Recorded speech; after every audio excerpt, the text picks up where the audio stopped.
ఏదైతుందో దాన్ని find out చేయమాట. అక్కడ ఇది ఏ షేప్ అండి? క్యూబ్. క్యూబ్ కాబట్టి అన్ని సైడ్స్ ఎలా ఉంటాయి? ఈక్వల్ గా ఉంటాయి.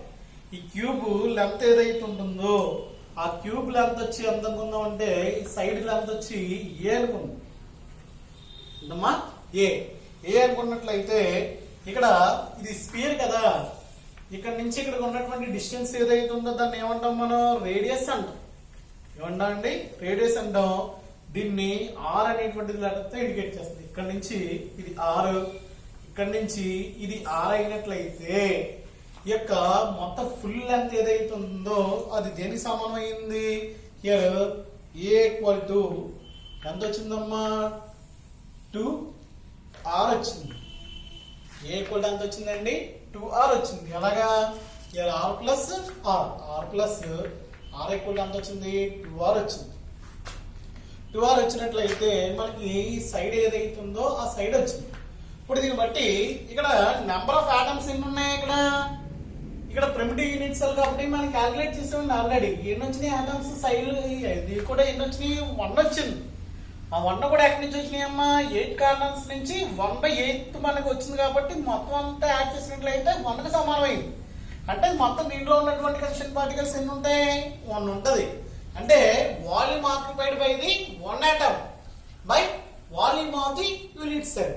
దేర్ఫోర్ దీనికి ప్యాకింగ్ ఎఫిషియన్సీ ఎంత అవుతుంది అనేటువంటి దాన్ని చూసినట్లయితే 1 atom కి స్పియర్ యొక్క వాల్యూమ్ ఫార్ములా ఏంటి? 4/3 πr క్యూబ్. ఎప్పుడో చిన్నప్పుడు చదువుకున్నారండి. 4/3 πr క్యూబ్ అనేటువంటిది formula by volume of the unit cell. Volume of the unit cell అంటే క్యూబ్ ఫార్ములా ఉంది కాబట్టి దీనికి ఏంటిది? ఏ క్యూబ్. ఏంటంటే ఏ క్యూబ్. ఇక్కడ వాల్యూమ్ ఆఫ్ ది ఆటమ్స్ ఉన్నాం కాబట్టి ఎన్ని ఆటమ్స్ ఉన్నాయి? 1 ఉంది కాబట్టి 1 ఇంటూ వచ్చింది. ఫర్దర్ గా ఏదైతే ఉందో ఆ వాల్యూ ఇక్కడ సబ్స్టిట్యూట్ చేసినట్లయితే దట్ మీన్స్ 4/3 ఇంటూ పై అంటే ఎంత? 22/7 ఇంటూ ఆర్ అంటే ఆర్ క్యూబ్ తీసుకున్నట్లయితే కింద ఎంత అయింది మనకి? ఇది ఎంత రావాలి? ఏ క్యూబ్ కావాలి. ఏ క్యూబ్ అంటే 2r whole cube. 2r whole cube అంటే ఇది ఎంత అవుతుందండి ఫైనల్ గా? 2 క్యూబ్ అంటే 8, ఆర్ అంటే ఆర్ ఇంటూ క్యూబ్ అంటే ఆర్ క్యూబ్. అంటే ఇక్కడ మీకు అర్థం అవడానికి ఇక్కడ రాస్తానండి. ఏ క్యూబ్ ఈక్వల్ ఎంత వచ్చిందండి? ఇక్కడ 8r క్యూబ్ వచ్చింది. అది ఏదైతే ఉందో దీన్ని ఇక్కడ సబ్స్టిట్యూట్ చేసాం. ఇక్కడ ఆర్ క్యూబ్ క్యాన్సిల్ అయినట్లయితే ఈ ఫైనల్ కన్క్లూజన్ మనం చేసినట్లయితే దీని యొక్క ప్యాకింగ్ ఎఫిషియన్సీ ఏదైతే ఉందో అది ఎంత వస్తుంది అంటేనమ్మా 52.4% వస్తుంది. అంటే ఒక యూనిట్ ఇక్కడ చూసినట్లయితే ప్రిమిటివ్ లో ఎంత వచ్చింది ప్యాకింగ్ ఎఫిషియన్సీ? ప్యాకింగ్ ఎఫిషియన్సీ అంటే ఆ కన్స్టిట్యూయెంట్ పార్టికల్ ఆక్యుపై చేసేటువంటి ప్లేస్. ఎంత ప్లేస్ ఆక్యుపై చేసినాయి? ఇక్కడ సగం ప్లేస్ ఆక్యుపై చేసినాయి అంతే. మిగతాదంతా ఏమైంది? ఖాళీగానే ఉంటది. ఎందుకు ఖాళీగా ఉన్నాయి? ఆ కన్స్టిట్యూయెంట్ పార్టికల్స్ అనేటువంటివి ఎక్కడ ఉన్నాయి? కార్నర్ లో ఉన్నాయి కాబట్టి మొత్తం లోపలంతా ఖాళీగా ఉంది కాబట్టి ఆక్యుపై చేసిన ప్లేస్ ఎంత వచ్చింది నీకు? 52.4 వచ్చింది. ఏమండి ఆ పర్సంటేజ్ ఎంత వచ్చింది నీకు? 52.4 వచ్చింది. ఇది దేనికి సంబంధించండి? ప్రిమిటివ్ యూనిట్ సెల్ ఏదైతే ఉందో దానికి సంబంధించినటువంటి ప్యాకింగ్ ఎఫిషియన్సీ. అంటే చాలా జాగ్రత్తగా చూడాలి. కొద్దిగా క్లమ్జీగా ఉండేటువంటి టాపిక్ ఒకసారి చూసుకున్నట్లయితే సరిపోతుంది. అమ్మా ఇక్కడ ఏది ఫైండ్ అవుట్ చేస్తామంటే మనకి ఫార్ములాని డిపెండ్ అయ్యి మనం ఫైండ్ అవుట్ చేయలేదు. ఫార్ములా ఏంటి? Volume occupied by the atoms in unit cell by volume of the unit cell. ఇది మారదు. ఇక్కడ మనం ఏదైతే సైడ్ ఉందో ఆ సైడ్ ని దేంట్లో కన్వర్ట్ చేసుకోవాలి? రేడియస్ లోకి కన్వర్ట్ చేసుకుంటే సరిపోదు. ఇక్కడ ఏమొస్తుంది? నెంబర్ ఆఫ్ ఆటమ్స్ అన్నాం కాబట్టి ఇక్కడ ఎన్ని ఆటమ్స్ ఉన్నాయి? 1 ఉంది కాబట్టి 1 ఇంటూ వచ్చింది. అదే విధంగా ఇప్పుడు first suppose body centred unit cell సంబంధించి మనం ఇది ఫైండ్ అవుట్ చేద్దాం. ఫైండ్ అవుట్ చేసినట్లయితే ఈ యొక్క ఈక్వేషన్ ఏ రకంగా కన్వర్ట్ అవుతుంది, దానికి పర్సెంటేజ్ ఎంత ఉంటుంది అనేటువంటి విషయాలు మనం ఒకసారి అబ్జర్వ్ చేద్దాం. చేసినట్లయితే దానికి ఈ రకంగా ఉంటుంది.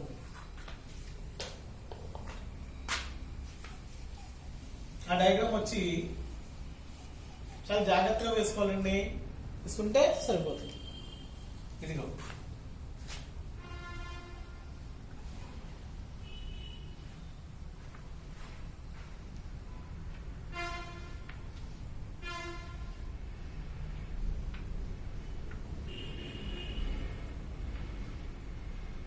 ఇలా ఉందండి ఒక క్యూబ్. ఇప్పుడు కన్స్టిట్యూయెంట్ పార్టికల్స్ ఎక్కడ ఉన్నాయని చెప్తున్నాడు, ఎక్కడ బాడీస్ అండ్ యూనిట్స్ కాబట్టి ఎక్కడ ఉంటాయి, కార్నర్స్ లో ఉంటాయి. కార్నర్స్ లో ఉంటూ ఇంకెక్కడ ఉంటాయి, ఈ యొక్క సెంటర్ ఆఫ్ ది బాడీ ఏదైతుందో అక్కడ ఉంటాయి. మనం ఫస్ట్ సపోజ్ నేను ఈ యొక్క క్యూబ్ ఏదైతుందో దీన్ని మీకు ఎగ్జాంపుల్ గా ఎక్స్ప్లెయిన్ చేస్తున్నాను. అంటే బాడీ సెంటర్ అంటున్నాను కాబట్టి ఇదిగోండి ఇక్కడ ఈ కార్నర్ తీసుకుందాం. ఈ కార్నర్ ఏదైతే ఉందో ఈ కార్నర్ తీసుకున్నాను. ఈ కార్నర్ నుంచి నేను ఏం చేస్తున్నాను అంటే ఈ కార్నర్ దానికి ఆపోజిట్ కార్నర్ ఏదైతే ఉందో ఆ కార్నర్ కి ఈ కార్నర్ కి ఉన్నటువంటి ఆటమ్స్ మిడిల్ లో ఉన్నటువంటి ఆటమ్ తో మనకి టచ్ లో ఉన్నాయి.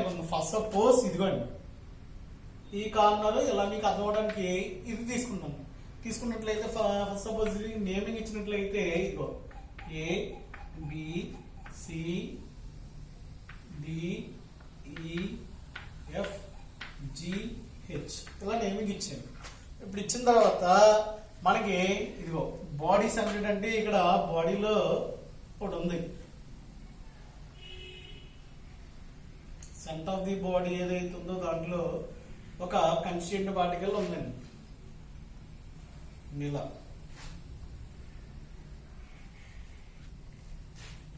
అది దేంతో టచ్ లో ఉందనుకున్నాను, ఇలా డయాగనల్ గా. అంటే ఇక్కడ ఉన్నటువంటి మూల ఏదైతే ఉందో అది ఎక్కడ ఉంది, టాప్ లో ఉన్నటువంటి మూల ఏదైతే ఉందో దాంతో ఇలా డయాగనల్ గా రిలేషన్ ఉంటుంది. డయాగనల్ గా రిలేషన్ ఉన్నట్లయితే ఇది ఏమైంది, ఇదిగో ఇక్కడ ఉన్నటువంటి దాంతో ఇది ఇలా రిలేషన్ గా ఉంది. అంటే ఇది ఇక్కడ టచ్. అంటే ఒక లైన్ ఉన్నటువంటి డ్రా చేసినట్లయితే ఇలా డయాగనల్ గా నేను ఇక్కడ ఒక లైన్ డ్రా చేస్తున్నానండి. దీన్ని సి అనుకుంటున్నాం. ఈ యొక్క డిస్టెన్స్ ఏదైతే ఉందో ఈ డయాగనల్ డిస్టెన్స్ వచ్చి ఏమంటారంటే సి అనుకుంటున్నాం. ఈ సిని మనం ఫైండ్ అవుట్ చేయాలి. సిని ఫైండ్ అవుట్ చేసే ముందు మనకి సి వాల్యూ అనేటువంటి డైరెక్ట్ గా ఫైండ్ అవుట్ చేయలేము. ఇది ఫైండ్ అవుట్ చేయడానికి మనం ఏం చేయాలంటే ఇదిగోండి ఇక్కడ నేను ఇలాగా ఈ కార్నర్ ఏదైతుందో ఈ కార్నర్ ఈ చివరి నుంచి ఇలాగా అది ఎక్కడైతే కలిసిందో దానికి కింద నుంచి ఒక నార్మల్ ఒకటి ఇలా డ్రా చేస్తాను. అంటే ఒక డయాగనల్ ఒకటి కింద డ్రా చేశాను. ఇలా ఇది దీన్ని బి అనుకుంటున్నాను. డిస్టెన్స్ ఏమంటాం బి అనుకున్నట్లయితే ఇక్కడ ట్రయాంగిల్ ఎంతది, ఇక్కడ ఉన్నటువంటి లెటర్ ఏంటి ఈ. అంటే బిసిఈ ట్రయాంగిల్ బీసీఈ లో ఏమైంది చెప్పండి. ఇక్కడ ట్రయాంగిల్ బీసీఈ లో ఇది డయాగనల్ కాబట్టి ఇది మీ చూడడానికి ఎలా ఉంది కాబట్టి ఇది యాక్చువల్ గా చూడడానికి ఎలా క్రాస్ గా ఉన్నా ఇది ఎలా ఉంటది, వన్ సైడ్ ఆఫ్ ది క్యూబెన్. అంటే ఇది డిస్టెన్స్ ఎంతమ్మా మనకు ఆల్రెడీ తెలిసిందే కదా. డిస్టెన్స్ వచ్చి ఎంత అనుకున్నాం, సైడ్ వచ్చి ఏ. ప్రతి సైడ్ కూడా ఏలే. ప్రతి కార్నర్ గా ఉన్నటువంటి సైడ్స్ ఏవైతే ఉన్నాయో అది లెంత్ వచ్చి ఎంత ఉంటాయి, ఏలే ఉంటాయి. ఇది ఏ, ఇది ఏ. ఈ ట్రయాంగిల్ లో తీసుకున్నట్లయితే ఏమవుతుంది అనేటువంటి దాన్ని చూసినట్లయితే B square equal to in triangle BCE B square equal to ఏమొచ్చింది, ఏ స్క్వేర్ ప్లస్ ఏ స్క్వేర్ వచ్చింది. అంటే ఎంత వచ్చింది, 2a స్క్వేర్ వచ్చింది. ఎంత వచ్చిందండి, 2a స్క్వేర్ వచ్చింది. తర్వాత ఇప్పుడు మనం డైరెక్ట్ గా దీనికి ఫైండ్ అవుట్ చేయలేం కాబట్టి దీన్ని ఫైండ్ అవుట్ చేస్తాం. ఇప్పుడు సి వాల్యూ ఫైండ్ అవుట్ చేయొచ్చండి by using triangle CDE. Triangle CDE లో ఏమవుతుంది, reduce the diagonal. That means c square equal to ఏమొస్తుందమ్మా, బి స్క్వేర్ ప్లస్ ఏ స్క్వేర్. ఎంత వచ్చిందండి, బి స్క్వేర్ ప్లస్ ఏ స్క్వేర్ వచ్చింది. బి స్క్వేర్ ప్లస్ ఏ square వచ్చింది. B square అంటే మనకు తెలుసు ఎంత, 2a స్క్వేర్. అంటే సి స్క్వేర్ ఈక్వల్ ఎంత ఉంది ఇక్కడ, 2a స్క్వేర్ ప్లస్ ఏ స్క్వేర్. అంటే సి స్క్వేర్ ఈక్వల్ ఎంత వచ్చిందండి, 3a స్క్వేర్ వచ్చింది. దాని నుంచి సి ఈక్వల్ ఎంత అయింది, √3a. √3a. మనకి ఇక్కడ చూడండి ఒకసారి, ఇక్కడ నుంచి ఇక్కడికి వచ్చినటువంటి డిస్టెన్స్ ఏదైతే ఉందో దాన్ని ఏమంటున్నాం, 6 అంటున్నాం కదా. ఇదో 6, ఇదో 6. ఇది మొత్తం ఒక స్ఫియర్ కాబట్టి ఇక్కడకు 6 ఇక్కడకు 6 అంటే సి ఈక్వల్ టు ఎంత ఉంది ఇక్కడ 4r వచ్చింది. సి ఈక్వల్ టు ఎంత వచ్చింది ఇక్కడ సి ఈక్వల్ టు 4r వచ్చింది. బట్ మనకి సి అనేటువంటి దేనికి సమానం √3a కి సమానం. దాని నుంచి ఏ ఈక్వల్ టు ఎంత అవుతుంది 4/√3r అయింది. ఏ ఈక్వల్ టు ఎంత అయింది 4/√3r అయింది. అదే ఈ యొక్క ఫార్ములా ఏదైతే ఉందో దాంట్లో సబ్స్టిట్యూట్ చేస్తాం అంతేండి. చేసినట్లయితే ఇది ఎంత అవుతుంది అనేటువంటి చూసినట్లయితే ప్యాకింగ్ ఎఫిషియన్సీ ఏంటి volume occupied by the atom ఈ ఫార్ములా. ఇక్కడ ఫేస్ సెంటర్ లో ఎన్ని ఆటమ్స్ వచ్చినాయి నీకు 4 ఆటమ్స్ వచ్చినాయి. అంటే ఈ పైన ఫార్ములా ఏదైతుంది ఇది దేనికి కన్వర్ట్ అవుతుంది 4 × I. ఆ వాల్యూస్ ఏవైతే ఉన్నాయో దాన్ని దీంట్లో సబ్స్టిట్యూట్ చేస్తాం. ఏదంత వచ్చిందో దాన్ని దీంట్లో సబ్స్టిట్యూట్ చేసినట్లయితే converted like this. That means 4 × 4/3 × I × r cube by ఏ ఎంత వచ్చిందండి 4/3 r whole cube వచ్చింది. 4/3 r whole cube అంటే 4 cube. 4 4s are 16 16 4s are ఎంత వచ్చింది 64 వస్తుంది.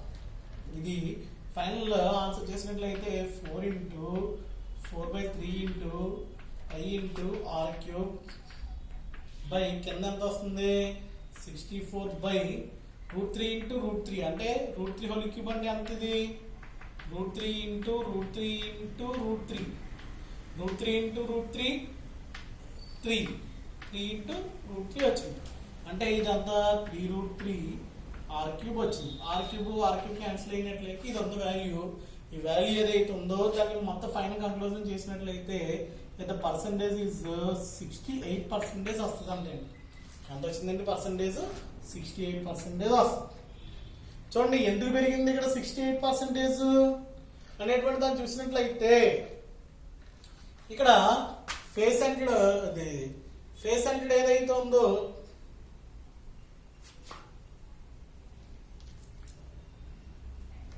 డైరెక్ట్ దేనికి కడుతుంది బాడీ సెంటర్ కదా. బాడీ సెంటర్ లో అయితే ఇక్కడ ఏం తీసుకోవాలండి బాడీ సెంటర్ ఎన్ని వచ్చినాయి ఇక్కడ 2 వచ్చినాయి కదా. 2 తీసుకుంటాం. 2 తీసుకున్నట్లయితే ఇది 2 అవుతుంది. అంటే మొత్తం ఇక్కడ 2 అయింది. ఇది చేసినట్లయితే ఎంత వస్తుంది అంటే నీకు 68% వచ్చింది. ఎంత వచ్చిందమ్మా ఇది 68% వచ్చింది. అంటే ఏంటి ఇది కూడా మనకి ప్లేస్ ఆక్యుపై చేసింది కాబట్టి ఆ పర్సెంటేజ్ ఇందాక ఎంత వచ్చింది దీనికి సంబంధించి ప్రిమిటివ్ యూనిట్ సెల్ సంబంధించి ఎంత వచ్చింది 52.4% వచ్చింది. ఇప్పుడు ప్యాకింగ్ ఎఫిషియన్సీ దీనికి సంబంధించి ఎంత వచ్చింది 68% వచ్చింది. అంటే దీనికి ఇంక్రీజ్ అయిందా లేదా? ఎందుకు ఇంక్రీజ్ అయింది? నెంబర్ ఆఫ్ కన్స్టిట్యూయెంట్ పార్టికల్స్ ఏవైతే ఉన్నాయో అవి పెరిగినాయి కాబట్టి అవి ఆక్యుపై చేసేటువంటి ప్లేస్ కూడా ఏమైంది పెరిగింది కాబట్టి ఈ వాల్యూ అనేటువంటిది పెరిగింది.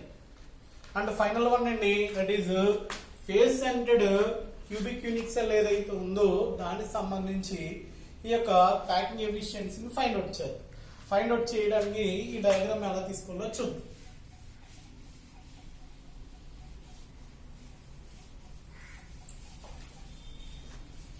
ఒక ఫేజ్ తీసుకున్నా అంతే. ఒక ఫేజ్ తీసుకుంటే సరిపోతుంది కదండి.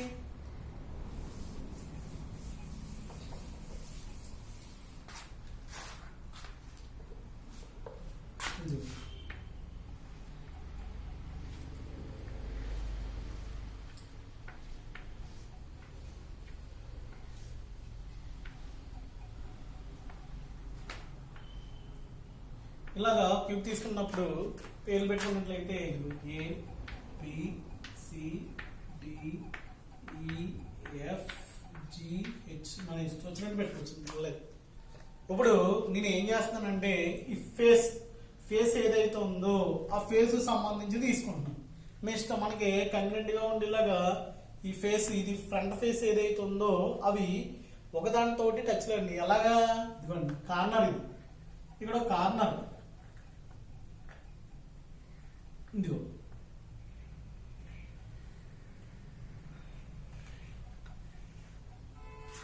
ఆ కార్నర్ మీద ఇది ఈ కార్నర్ మీద ఉన్నటువంటి కన్స్టిట్యూయెంట్ పార్టికల్స్ ఇది ఫేస్ మీద ఉన్నటువంటి కన్స్టిట్యూయెంట్ పార్టికల్స్. అంటే అలాగా ఇలాగే ఇక్కడ ఒకటి ఉంది, ఇక్కడ ఒకటి ఉంది, అంటే ఇక్కడ ఒకటి ఉంది. ఈ మూడు దానితో ఎలా ఉన్నాయంటే కాంటాక్ట్ లో ఉన్నాయి. కాంటాక్ట్ లో ఉన్నట్లయితే మనకి ఈ డయాగనల్ రిలేషన్ తెలిసినట్లయితే సరిపోద్ది. ప్రతి సైడ్ కూడా ఏంటిది ఏ ఏ ఉంది, ప్రతిది కూడా ఏంటి ఏ అని తెలుసు. ఫర్దర్ గా ఇక్కడ మనం చూసినట్లయితే ఇలాగా ఒక లైన్ డ్రా చేసినట్లయితే దాన్ని బిఎన్ఓ సిఎన్ఓ ఇష్టం మేబీ ఈ డయాగనల్ అంటే ఇక్కడ నుంచి ఇక్కడ ఉన్నటువంటి డిస్టెన్స్ ఏదైతే ఉందో దాన్ని ఏమనుకుంటున్నాం అంటే బి అనుకుంటున్నాం. ఏమనుకుందామమ్మా బి అనుకున్నట్లయితే బి అనుకుంటున్నాం. బి అనుకున్నట్లయితే మనకి ట్రయాంగిల్ ఏబిడి, ట్రయాంగిల్ ఏబిడి నుంచి ఏం తెలిసింది చెప్పండి. ట్రయాంగిల్ ఏబిడిలో ఏం తెలిసింది, బి స్క్వేర్ ఈక్వల్ టు ఏమొచ్చిందండి, a square plus A square వచ్చింది. బి స్క్వేర్ ఈక్వల్ టు ఏమొచ్చింది, ఏ స్క్వేర్ ప్లస్ ఏ స్క్వేర్ వచ్చింది. A square plus A square అంటే అంత 2a స్క్వేర్ వచ్చింది. ఎంత వచ్చిందండి, 2a స్క్వేర్ వచ్చింది. దాని నుంచి బి ఈక్వల్ టు ఎంత అవుతుంది, B equal to 2a square కాబట్టి బి ఈక్వల్ టు ఎంత అవుతుంది, √2a అవుతుంది. ఎంత అయింది, బి ఈక్వల్ టు √2a అయింది. ఇక్కడ మనకి బి అనేటువంటిది ఏదైతే ఉందో అది రేడియస్ లో మాట్లాడుకున్నట్లయితే అది ఎంత అవుతుంది, ఇగో ఇక్కడ నుంచి ఇక్కడికి వచ్చినటువంటి డిస్టెన్స్ ఆర్, ఇక్కడ నుంచి ఇక్కడికి ఉన్నటువంటి డిస్టెన్స్ ఆర్. ఇది స్పియర్ కాబట్టి రెండు రేడియస్ ఉంటాయి. అంటే బి ఈక్వల్ టు ఎంత వచ్చింది, ఇక్కడ 4r వచ్చింది. బి ఈక్వల్ టు ఎంత వచ్చిందమ్మా, 4r వచ్చింది. అంటే ఇది బి ఈక్వల్ టు ఇది బి అంటే రెండింటిని కూడా ఈక్వల్ చేసినట్లయితే √2a ఈక్వల్ ఎంత వచ్చింది, 4r వచ్చింది. దాని నుంచి ఏ ఈక్వల్ ఎంత వస్తుంది, 4/√2r వచ్చింది. ఇప్పుడు ఆ వాల్యూ ఏదైతే ఉందో ఆ ఏ వాల్యూ ఏదైతే ఉందో దీంట్లో సబ్స్టిట్యూట్ చేసినట్లయితే ఇది ఫార్ములా ప్యాకింగ్ ఎఫిషియన్సీ ఏమవుతుందమ్మా, ఇక్కడ volume occupied by the spheres in unit cell face 100 cubic unit cells లో మొత్తం నెంబర్ ఆఫ్ ఆటమ్స్ ఎన్ని వచ్చినాయి, 4 వచ్చినాయి. అంటే ఇది ఎంత 4 into volume of the unit cell అంటే 4/3 πr³ by volume of the unit cell అంటే ఏంటి a³ అంటే ఇది అంతా 4 ఇంటూ 4/3 πr³ బై a³ అంటే ఎంత వచ్చింది, 4/2 r³ వచ్చింది. దీన్ని చేసినట్లయితే ఎంత అవుతుంది, 4 ఇంటూ 4/3 πr³ బై 4³ అంటే 64/2³ అంటే 2 2 సార్ ఇక్కడ సారీ √2 కదా ఇది √2 64/2 √2 అంటే ఎంత 2 ఇంటూ 2 ఇంటూ అంటే 2√2 ఇంటూ r³ వచ్చింది. r³ క్యాన్సిల్ అయ్యి ఈ 2 దీంట్లో 32 క్యాన్సిల్ అయ్యి మొత్తం ఓవరాల్ క్యాలిక్యులేషన్ చేసినట్లయితే ఈ యొక్క పర్సెంటేజ్ ఎంత వస్తుంది అంటే 74% వచ్చింది. ఇక్కడ వాల్యూ ఎందుకు పెరిగింది, ఉండి కొద్ది కూడా వాల్యూ పెరుగుతుందండి. ఇక్కడ దీనికి వచ్చినట్లయితే 52.4 వచ్చింది. దీన్ని చూసినట్లయితే 68 వచ్చింది. దీన్ని చూసినట్లయితే ఎంత వచ్చిందంట 74% వచ్చింది. ఎందుకు వచ్చింది అనేటువంటి దాన్ని చూసినట్లయితే here because of number of atoms are increased from up to down. అంటే దీంట్లో ప్రిమిటివ్ యూనిట్ సెల్ లో ఒకటే ఉంది, కన్స్టిట్యూటివ్ పార్టికల్ బాడీ సెంటర్ లో 2 ఉన్నాయి కాబట్టి పర్సెంటేజ్ పెరిగింది. ఫేస్ సెంటర్ లో ఎన్ని ఉన్నాయండి 4 ఆటమ్స్ ఉన్నాయి కాబట్టి పర్సెంటేజ్ ఎంత వచ్చింది 74 వచ్చింది. ఇది ప్యాకింగ్ ఎఫిషియన్సీ అనేటువంటి దాని గురించి మాట్లాడినట్లయితే ఈ రకంగా వాల్యూస్ ఉంటాయి. ఇవి మీకు కాంపిటేటివ్ ఎగ్జామ్స్ లో ఈ వాల్యూలు అనేటువంటివి చాలా చాలా ఇంపార్టెంట్. 2 మార్క్స్ క్వశ్చన్ కింద కూడా వచ్చేటువంటి అవకాశం ఉందండి. పర్సెంటేజ్ అడుగుతాడు అంతే, ఈ క్యాల్కులేషన్ అంతా కూడా అడగచ్చు అడగకపోవచ్చు. నెక్స్ట్ క్లాస్ లో మనం దేని గురించి మాట్లాడుతాం అంటే డిఫెక్ట్స్ ఉంటాయి. డిఫెక్ట్స్ గురించి డిస్కస్ చేద్దాం. Very very important 4 marks question. అంటే 2 మార్క్స్ ఇవన్నీ కూడా 2 marks questions. 2 marks questions combine చేసి ఏం చేస్తాడంటే మనకి 4 మార్క్స్ క్వశ్చన్ కింద ఇవ్వడం జరుగుతుంది. మళ్ళీ నెక్స్ట్ క్లాస్ లో చూద్దాం.